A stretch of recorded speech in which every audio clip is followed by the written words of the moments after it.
Hey, it's time for another Manga Haul video. Okay, I gotta be honest right off the bat, and I feel like I do say that a lot, but this haul is a lot bigger than I thought it would be. Technically, this was supposed to be a small one. My Indigo cart for both months was relatively small, however, a few things happened. First, my birthday was in October, which came with gift cards, which in turn led me to splurge. And second, I was able to buy the complete remainder of a series I had been struggling to find books for due to stock issues. I found all of them via uSeller, and honestly, it's pretty awesome. I got them for an incredibly good price. I couldn't let that slip away. Despite going a little over budget, I was able to complete and finish 3 series this month, and I think that's pretty cool. Can't wait to show you. So with that said, let's get into it. Before we get started though, I would like to welcome you to MangAnalysis, where I do little videos about the manga I've been reading. If you like what you see and would like to see more, make sure to subscribe and leave a like. Maybe even leave a comment. Let's get a conversation going.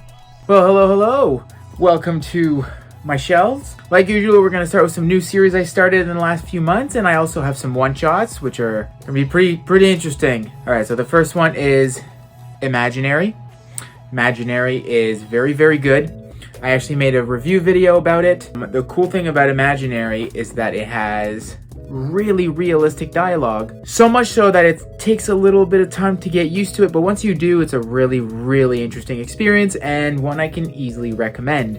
So Imaginary, check it out. I think the next volume comes out in February, which is kind of a long time in between novels, but whatever, it just be that way. Next up is Dan to Dan, Volume 1. Okay, so this was absolutely balls to the walls, insane and weird, and I loved it. So this is like Hell's Paradise, comes from one of Tatsuki Fujimoto's Chainsaw Man guy, one of his assistants, and this is absolutely insane. This is one of those series that I would like to make a video on. It's essentially about a guy that really believes in aliens and a girl that really believes in spirits that become friends, and the girl gets abducted by aliens and the guy gets possessed by spirits, and then they make this fun dual tag team of heroes, I suppose. But it's absolutely wild. It defies a little bit of the convention of the way chapters go. Like the big first chapter sort of doesn't really conclude the way that first chapters usually do. You know, like you have the first chapter, sets up the story, it kind of ends and then it moves on. No, this one is just, there's no respite in between chapters. It's bam, keeps on going. And yeah, it's very funny, very weird, and one I can't wait to continue. So next up, Blue Box Volume 1. So I have been really excited about this series for a long time, and I read the first volume and I'm still really excited. I think it's very good. It's not what I thought it was. I don't want to give spoilers, but this is, pretty early on in the story. Essentially, you have a guy that plays badminton, you have a girl that plays basketball, one's older than the other, one-sided feelings, I guess. And then the girl moves in with the guy, and it's the whole typical manga trope of, my parents moved overseas, but I had to stay for nationals, so I moved in with you. And I was not expecting that, and that is kind of a trope that I try to stay away from. I find it kind of silly, but this was really well done. I'm excited to see more about it. It just wasn't necessarily what I was expecting. So, Blue Box. Okay, next up we have... Okay, I'm going to have to read this title because it's long. But we have Daily Report About My Witch Senpai, which is a 2-book series. So I started and completed it in one go, which feels amazing. This is actually a super cute little love story about a guy that is really into his work at an office and his witch senpai who he has a crush on. It's very fast-paced, it's very cute, very nice. The art is really fun, the characters are really nicely done, and there's actually quite a bit of realistic tension, realistic development of a relationship, which is not necessarily something you see too often in manga, I find. And the fact that it's only in 2 books is a really big plus in my book. Like, this is kind of one of those series that I feel wouldn't have worked in a super long format, so having this is in 2 books, it's absolutely perfect. Can't really recommend this enough, honestly. It's a small investment, it's easy and quick to read, and it's actually just really sweet. So, Daily Report About My Witch Senpai. kind of a mouthful. Also reading that backwards from the camera. Check it out. Okay, next we have a one-shot. Avant-Garde Yumiko. Okay. This is by Shuzo Oshimi, and this has to be the weirdest, strangest one-shot manga volume I've ever read. Maybe even the weirdest book I've ever read. This was wild. I don't think it's something you necessarily recommend to someone because you want them to have a good experience. It's something you recommend to someone so that they can go through what you went through reading this. And that, yeah, it's super weird. I'm gonna just give you guys a synopsis. It's about a girl. Okay, you have to give the context that this most likely happens before the internet or before easy access to the internet, because then the whole plot falls apart. But it's about a girl who is obsessed with penis, but she doesn't know what they look like. So she just sort of imagines what they look like, and she finds herself, through funny circumstances, a guy to model his penis for her. And that's all I'm gonna say. It's wild.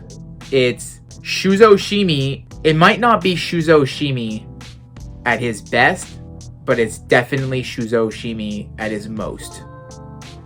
And that's all I'm gonna say. So check this out. And last of the section of the video is Josie, the Tiger and the Fish. This is a beautiful, beautiful book.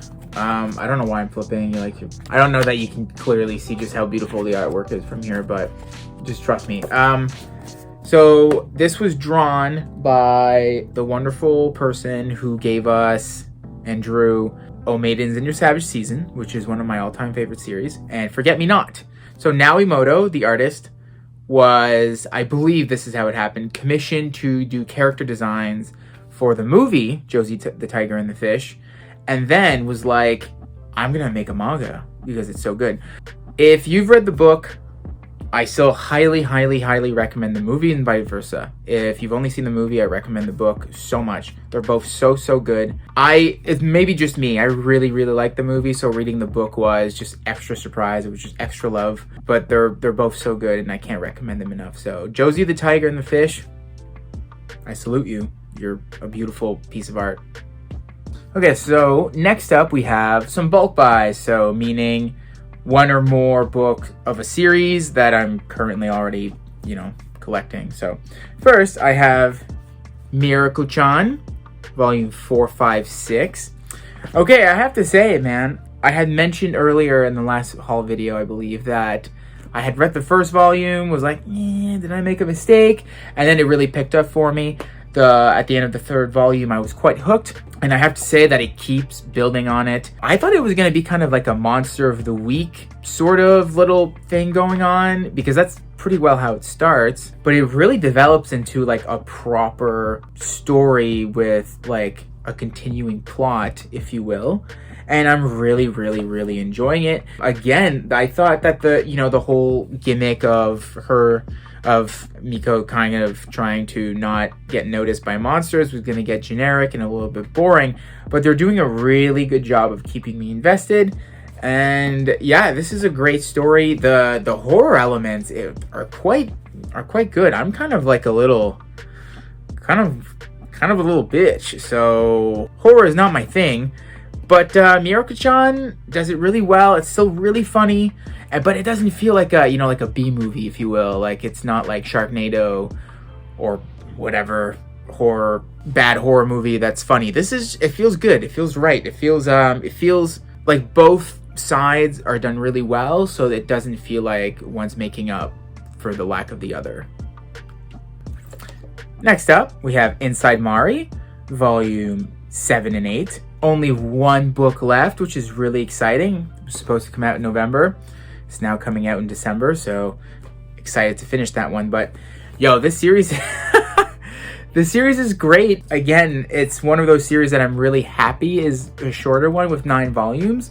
It is giving me some level of anxiety, the good type. But yeah, it's hard to pinpoint what the story is really about, in the sense that, sometimes when you read a story, you try to figure out like What was the greater message? What is it really trying to say? It's kind of difficult with this one because it touches on a lot of subjects and a lot of different things, and I'm really excited to see how it ends, to, you know, figure it out. What was it, at the end of the day, what was it trying to say? And if you've read other works by Shuzo Oshimi, you find out that sometimes it doesn't say anything and it's just a story for the sake of a story, which is fine, except, you know, when it's about torture for the sake of torture. A la Happiness. If you've read that, you know what I mean. Okay, one of the coolest accomplishments of the last 2 months is I finished Pluto. I have all the volumes now, so this is 5 to 8. And I have to say, Pluto is Plubeau. Okay, if you speak French, that means like more nice. Like Plubeau. Horrible pun. But it's super, super good, man. Everything I've touched from Urasawa so far has been gold. This included. I'm really glad that it's a shorter series with 8 books. I feel like if you're trying to get into Urasawa, this is the perfect series to do so. It's a little shorter. It's a little bit more to the point. I made an Urasawa video where I talk about how he likes to really build his stories slowly. This one is not exempt from that. However, I find that it's a little bit faster to get into it. And, you know, typically when you think of stories and mass consumption manga like this, you want a story that starts a little faster. So yeah, if that's what you're into, check this out. It's super good. It's like this nice sort of murder mystery with a touch of, you know, what it means to be human and robots and stuff. So very good vibes, very good stuff. Easy recommendation. And finally, we've got the ending, all of Monster by Urasawa as well, my boy. So I'm realizing that Urasawa has now had a very big impact on my life, specifically this series. And yeah, man, I think I'm gonna get a tattoo about Monster, because I'm thinking about rereading it right away. This was such a great series. This is another one where it took me a long time to get, you know, into the Urasawa and Monster bandwagon, so I can understand if you are also like that and a little bit trepidatious about getting into it. But man, I just do it. Start with the first volume. I would be shocked if you weren't hooked right off the bat. I mean, obviously you need to like this kind of story, like, you know, murder mystery and whatever. If that's not your jam, then you might not like it. But if that is your jam, this is going on your toast, and you're going to eat it and go, wow, this was delicious toast. Because this is, I think it's a perfect story. I honestly do.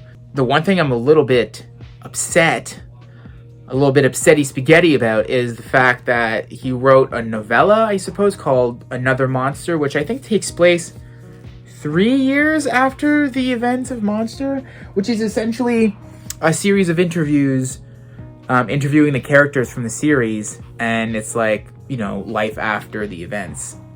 And it's not available in English. I found it in Spanish.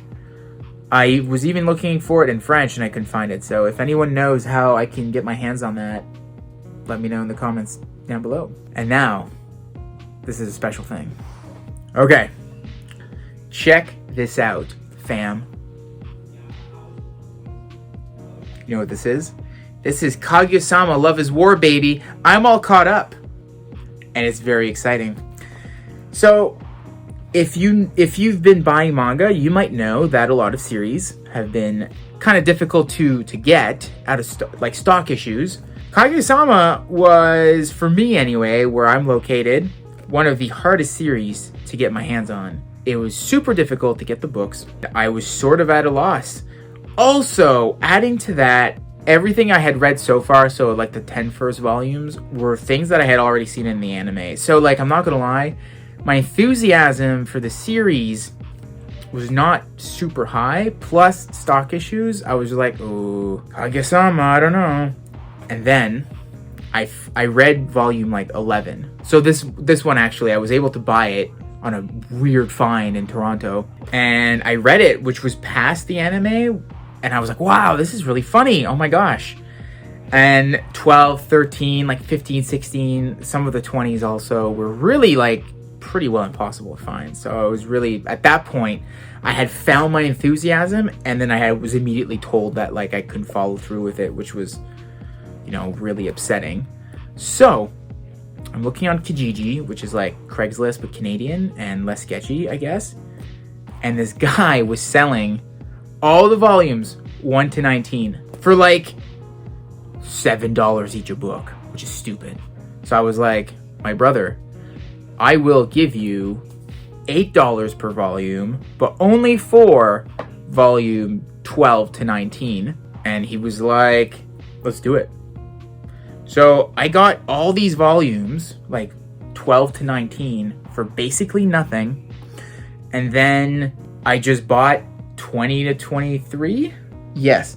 Yeah, I just bought 20 to 23 on Indigo. Those were in stock, no problem. So in like 2 days, I got all my missing volumes, and I didn't pay that much for them. It was amazing.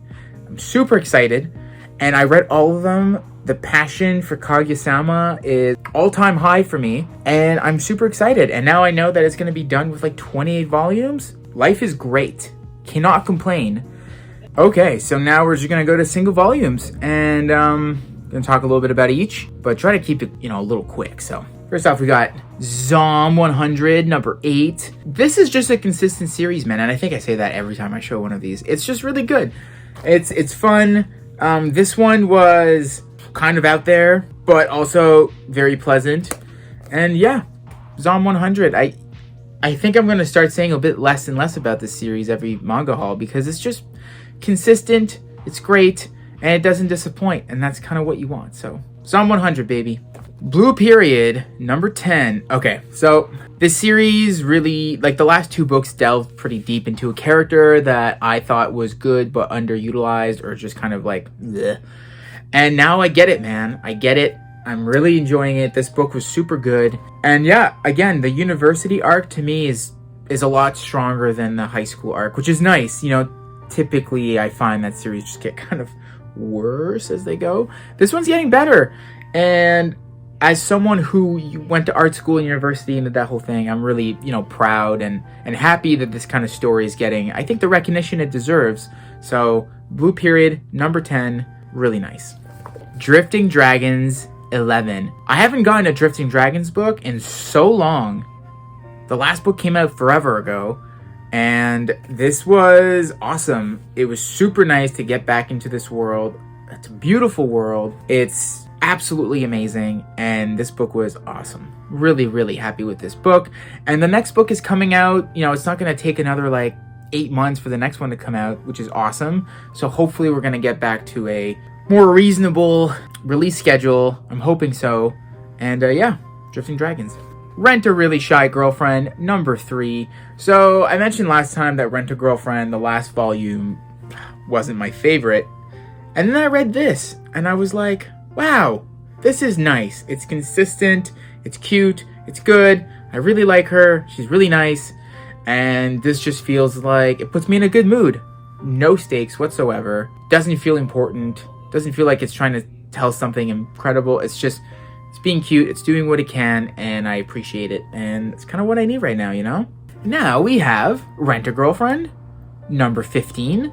I think this was a little better than the last book, but it's still kind of like it's missing that humor that really got me into it. I find that now the characters are taking themselves a little too seriously. Maybe the story's taking itself a little too seriously. I don't particularly love this new character. She doesn't really seem to fit the harem that the story is building, but she's still kind of there and feeding into weird tropes, and I don't love it. Even Chizuru, man, she's like the best, but she's starting to, I don't know. I'm gonna keep reading it. It's not like To Your Eternity yet, where it's just sapped me of all my will to live, so that's good. And Rent a Girlfriend is still okay. So let's get it. Let's get this bread.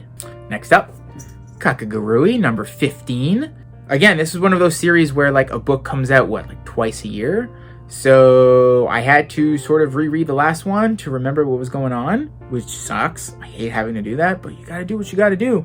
And I'm still really enjoying it. Kind of expecting, one day for an ending to come, but one of these series, it's in high school. What's gonna happen? It's a new group of people from another high school, or oh, there was another branch to the family, or oh, a university school took interest in them and is now fighting for dictatorship. So who knows what's gonna happen, but I'll be there. I'll keep reading and enjoying it most likely, so let's get it. Next book is Children of the Whales, Volume 20. So, as I had mentioned before, my interest in this series was kind of going like, but they just announced that it's over now in Japan. I think it's like 23 or 24 books, which is amazing. Super stoked. So now my interest in it is like skyrocketing because I know it's over soon. So that's cool. And you know what? This book, pretty good. It does seem like it's winding out for a climax, which is nice. 3 books to set that up. That's pretty cool with me. Sounds good. I'm excited. And let's keep it going. Don't Toy With Me, Miss Nagatoro, Volume 13. Oh boy. I love this series. And every time I'm sort of expecting myself to say something like, yeah, so this volume was the first volume where it wasn't very... No! It's amazing.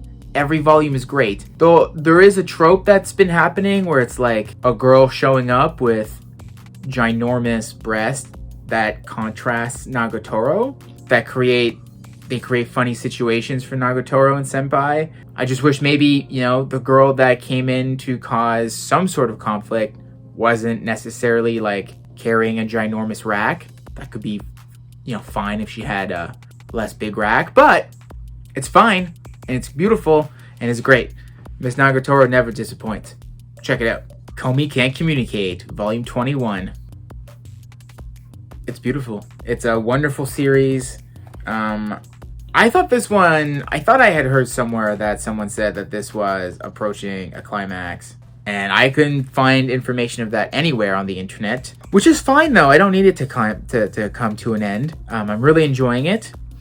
This trip, they're in New York, I believe. Yeah, they went to the United States for a cool class trip, and it's proving to be really funny and entertaining, and I'm excited to know more. The Ancient Magus' Bride, Volume 16. So this is another funny series where like no books have come out in forever. I was actually looking recently at my, big collection video that I did like last year.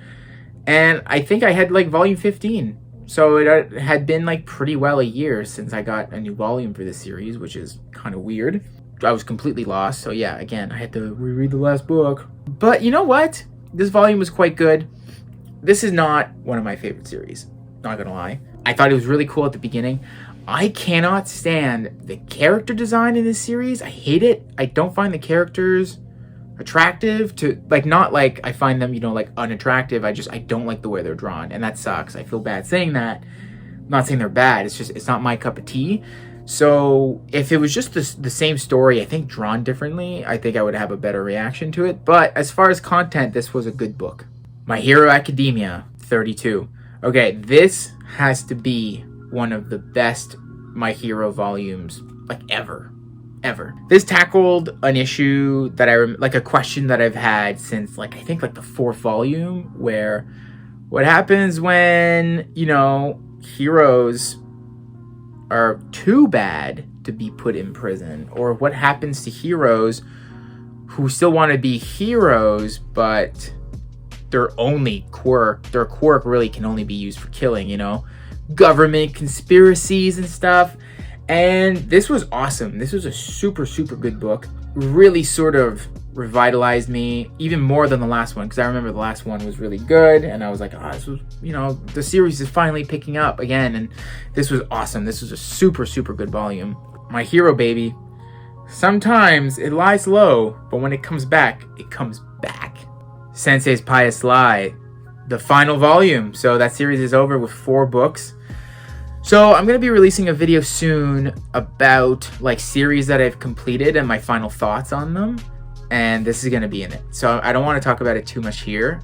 I have a lot of things that I want to say about this because I'm happy with how it ended, but there are a lot of things that I'm kind of like, that wouldn't happen in real life. Which it doesn't have to, right? But this is a series that is pretty grounded in real life for the most part. So to have an ending that is just kind of unrealistic, at least for where I'm from, like in Canada, like there's a lot of things that happen in here that just wouldn't gel here, you know what I mean?